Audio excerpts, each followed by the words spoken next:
What is going on, guys? We are back here again today. Welcome back to the channel. Thank you as always for stopping in. So recently you guys have been asking for more exhaust clips for the Project A3 Quattro. So I want to go ahead and take the time, give you guys some exhaust clips, get an idea of what everything sounds like with the current setup. Let's go and get some exhaust clips. We'll take a drive and I'll go ahead and follow up from there.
Just want to take a minute to respond to a question recently posted by one of you guys. A gentleman had asked me about the tolerance of running a resonator delete with an aftermarket downpipe on one of these A3s specifically.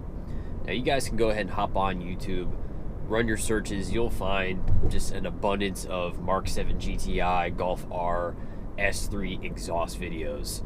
As you guys know, specifically the A3 gang, which make sure to check in the comment section, is very much an underappreciated car in the MQB lineup. Because of this, it's common that you're not really going to find many exhaust clips.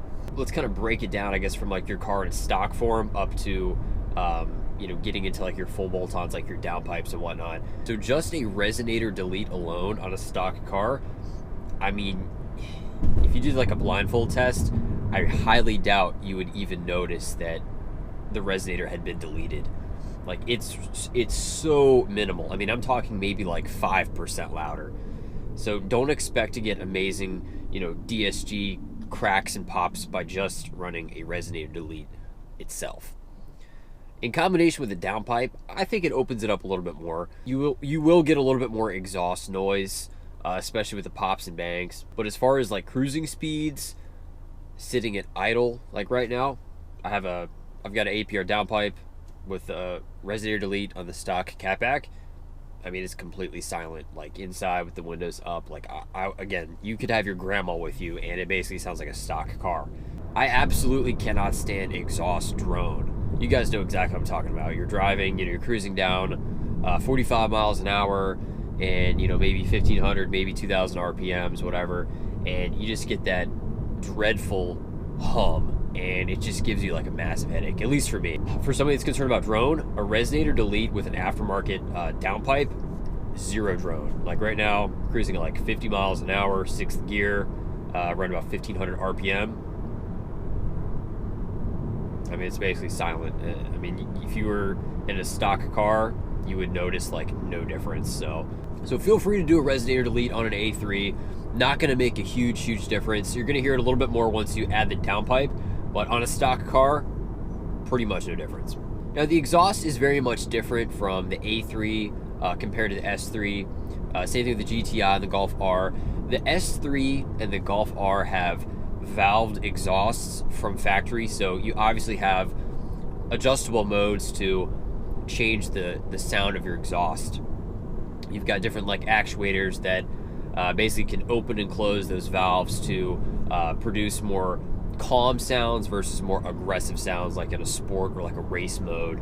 So obviously, if you chop off a resonator on the vehicle that's already got like a valve system that would allow for more of like a straight through aggressive route, yeah, you're gonna pick up a lot more tone. But because the A3s, there's nothing valved, you're not bypassing any mufflers or chambers or resonators or anything like that. Like I said, not really gonna do a whole lot. So I hope that answers your question. Thank you guys so much. Make sure to subscribe if you want to stay up to date for more projects on the A3. I will see you guys in the next one. Have a great day.